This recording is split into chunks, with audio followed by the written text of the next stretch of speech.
This is Comic Picks by the Glyph. Yeah, I'm your host, Jason Glick.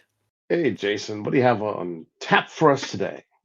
Okay, well, it's like I know I promised, talking about uh, the next Transformers volume, but well, it's like circumstances, intervened, and hey, like I got something else I want to talk about, and that is Birds of Prey by Kelly Thompson. Now, if you're familiar with the Birds of Prey franchise from the DC universe, you know that it's basically just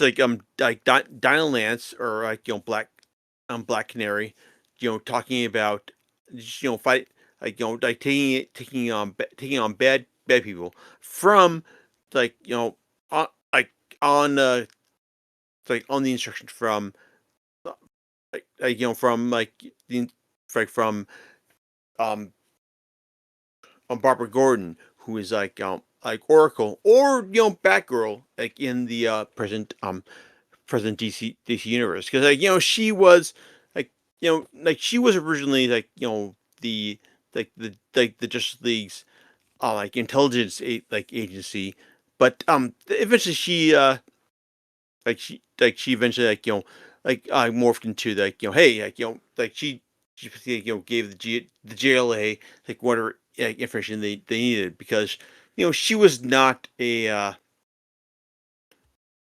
it's like a it's like a proper superhero. She was just someone who had just been like incapacitated in the line of work, specifically in the like uh in the age of the it's of the Killing Joke and all. So, but it's I'm getting ahead of myself here. It's like the I have not been reading Birds of Prey, which is basically the Black Canary, it's like the or an Oracle, superhero crime fighting duo, and whoever else they had gotten into their into their team, so to speak. But I did start reading this latest incarnation of the team, which is written by Kelly Thompson. Now, Kelly Thompson is someone who I really enjoyed as a writer. Someone who delivered a lot who delivered a really good take on the Rogue and Gambit a romance a story at Marvel, and also the and and also delivered that for 10 issues at Marvel as well, and also in the in the Uncanny X-Men, in the Uncanny X-Men run as well. So, but that, things didn't work out as well as they should have, and so now Thompson is ensconced at DC, where she's now writing Absolute Wonder Woman, which is really good, and also she is now writing There's a Prey, which I enjoyed, and well, she did 4 volumes of Birds of Prey, and well, like apparently the idea is that if the series had sold better, she would still be writing Birds of Prey, but it didn't, so she is not. So that is disappointing. But I still enjoyed what she did with these 4 volumes, and that's what I want to talk about here, because these these first these 4 volumes basically involved Donna Lance, Black Canary, trying to find a way to like you know, save her good friend Barbara Gordon, who is Batgirl, from people who are finding again, trying to kill her, for the future and all. It's because that's how superhero stuff goes. But also how like but also Donna trying to save her her foster sister Cynthia Lance, from from being from being murdered by by people who are just trying to like like kill her from like the future and all. It's like it's really weird and strange. And the first arc basically involves like Dinah getting together a team involving Big Barda, like who is like one of the new gods, who is like a very powerful and fighter who's just like really just invested in fighting like whoever she can, because like she like loves like getting into fights. And also like and also like bat and also like the Batgirl, um Cassandra Kane, who is like understands fighting more than she understands like human language. And also like Zealot, who is the like who's the who is the it's like the fighter from from the Wildcats era, it's like of the DC universe. And it's like and also Harley Quinn, because hey, apparently she's also like invested in the Birds of Prey from the movie like version of this franchise as well. So like they're all trying to save Cynthia Lance, like who is like who is like trying who's at the mercy of the Amazons. And well, it's like there's all sorts of like fun like fighting going on here. And there are 4 volumes in in this current Birds of Prey series. And the first volume is fine. It's all right, because you've got all these like characters like fighting against like the Amazons, and Amazons including Wonder Woman as well, like who are just trying to who's trying to save Cynthia from from her fate that's been established by these by these Amazons, who's which is also established, because like, oh wait a second, like when they finally realize that wait a second, that, when someone has basically said that this person is like determined to die, for reasons that we've established. But wait a second, we don't have any other reasons, but like why this person is like, meant to die. Oh, wait a second, there's like the fixes in and all. So that's crazy. That's strange. And and eventually like, they realize that Cynthia's like, fate is like, kind of predetermined from other from other sources and all. And it's like that's when and and that's when they realize that hey, maybe things are out of their hands.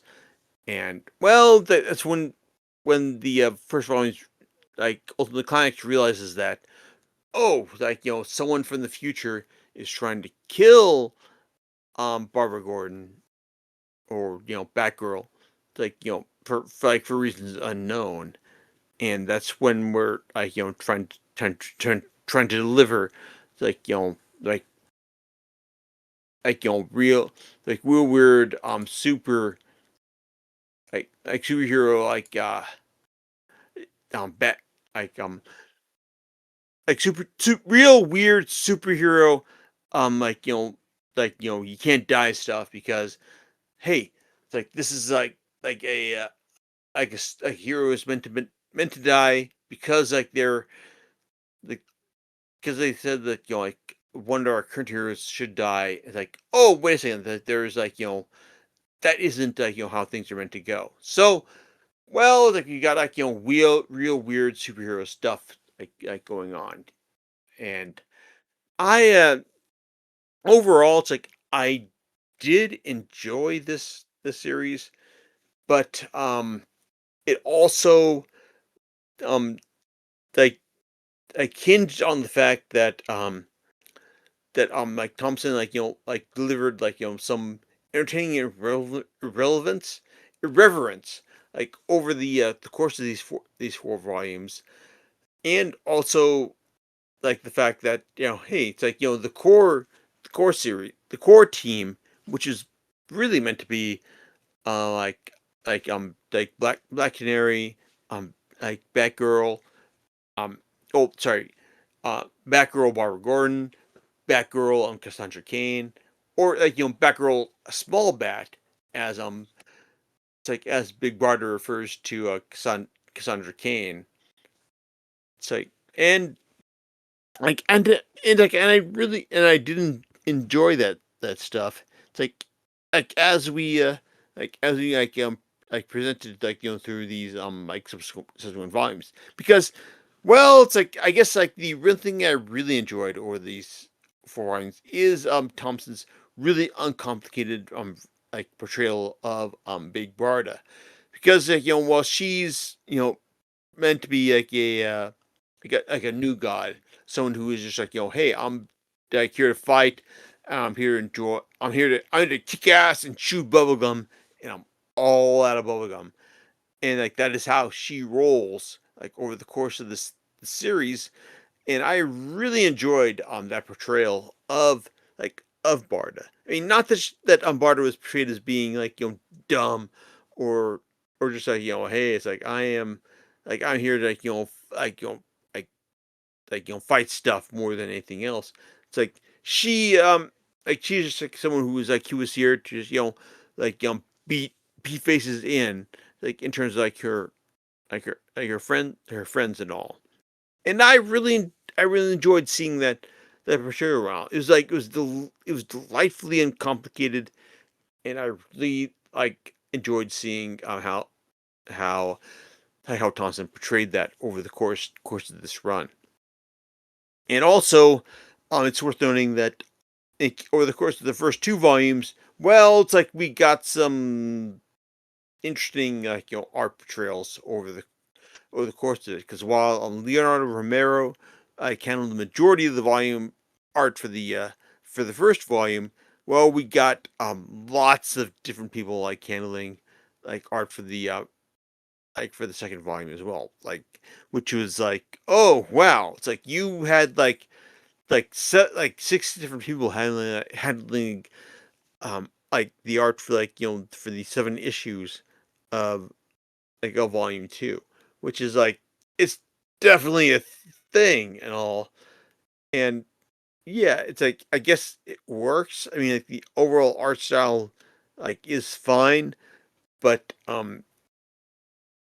I really did not enjoy the art like in the over the course of the first two volumes, mainly because it did not the coloring did not pop in the way that I hoped it would.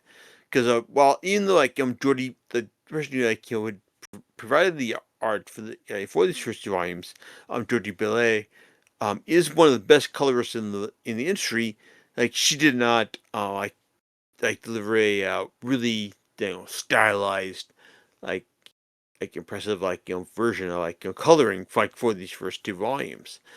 Adriano Lucas did in the following two volumes, which were mainly illustrated by Sami Basri, which with additional work from Juan Cabal and Cliff Richards, and also Vicente Fuentes.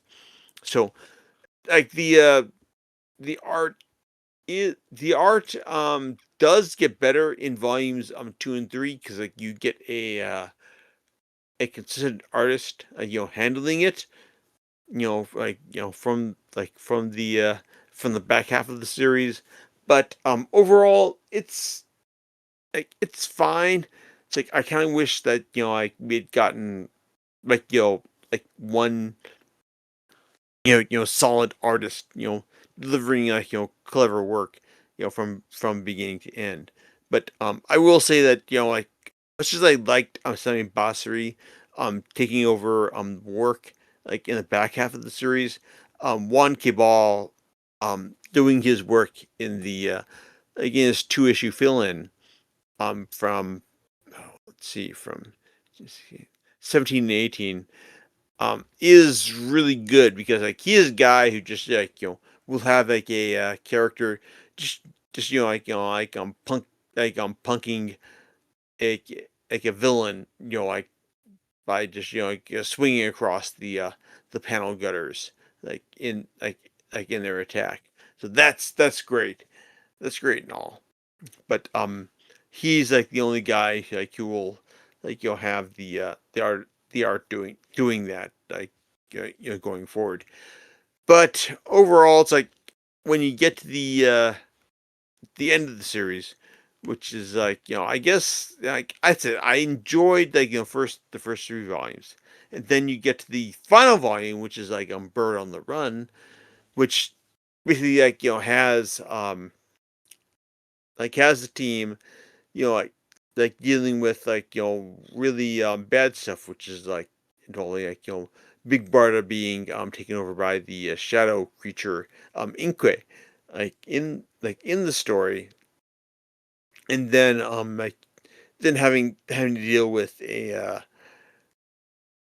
like a character who is just trying to like another character who's trying to deal with like like figuring out like what has happened to her family, like in terms of like hey like this it's like this like evil like sociopathic like smoke stuff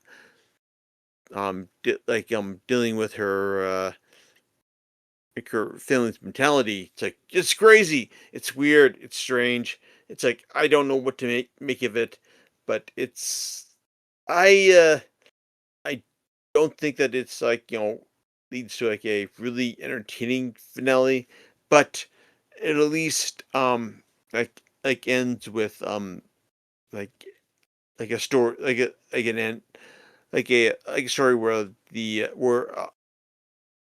it's like where Black Canary and and it's like Barbara Gordon like decide that hey, we need to like disperse the it's like the birds of prey in order to like like avoid like people like getting our hands on our like, like on our like, information regarding um like DC Universe stuff, which sure, I mean that works.